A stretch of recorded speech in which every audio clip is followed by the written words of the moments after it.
Hi, this is the Eternal King.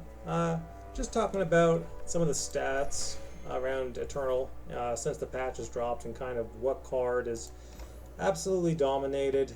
Um, and again, it was a very comprehensive number of changes that came out with the latest patch. And, I think among many other people, felt quite positive about it, mainly because we underestimated how much one tweak would impact, or one or two tweaks would impact the metagame.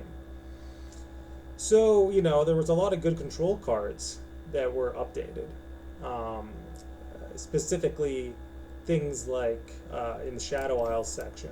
Um, these were cards that I was really looking forward to seeing play.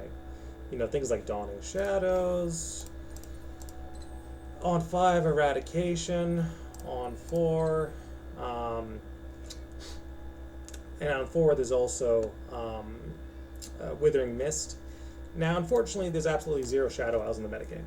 There's near zero attempts to quote-unquote remove things or answer things right now. We're very Ionia focused. And I'm not the first person to say this, and again, it might really upset some people. It shouldn't, because it's pretty common knowledge that but when Ionia is too strong in LOR, people kind of stop playing. It's just a flat-out fact that when cards like Lee Sin, when cards like Rise, when cards like Auction dominate the metagame, and again, it's Eternal, so most people won't care because nobody plays Eternal in the first place. But like for people that do care, like me, and like to thought that Eternal was kind of the haven for LOR. When it came to kind of like a lack of degeneracy and things being more or less okay. Bots was a bit much.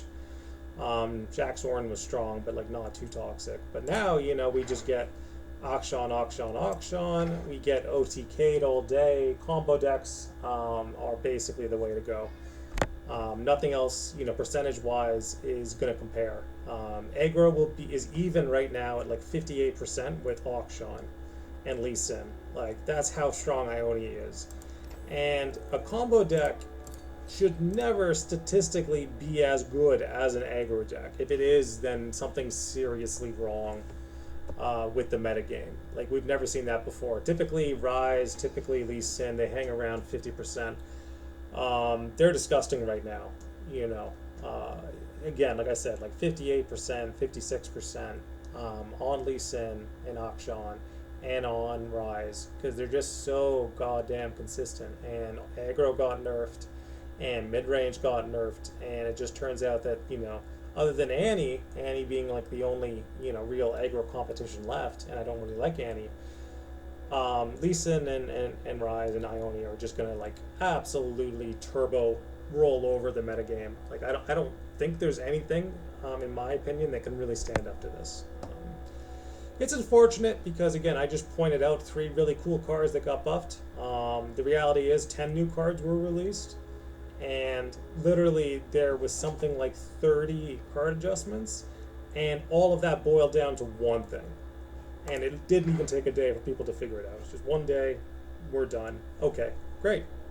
Lee Sin gets to be the meta for the next, it gets to be meta for the rest of the Eternal season. Already. It hasn't even been a day yet, and we already know. Really unfortunate. Good job, Riot, on the patch. I think your heart was in the right place. I think you were doing some cool stuff, nerfing aggro, nerfing mid-range, but then you didn't really calculate that, Akshan was, going to be this degenerate. But it is. And, yeah. It doesn't take long for people to boil it down to the simplest thing, the most straightforward thing.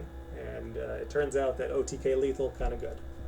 Alright, this is Eternal King signing out. I'll see you next Eternal season, because again, until this whole Lee Sin thing gets fixed, it's not even worth playing. But again, don't blame Riot, I don't think. I didn't even think that 1 point off of Akshan's landmark was going to like absolutely push this deck from like 50% to 58%, but here we are.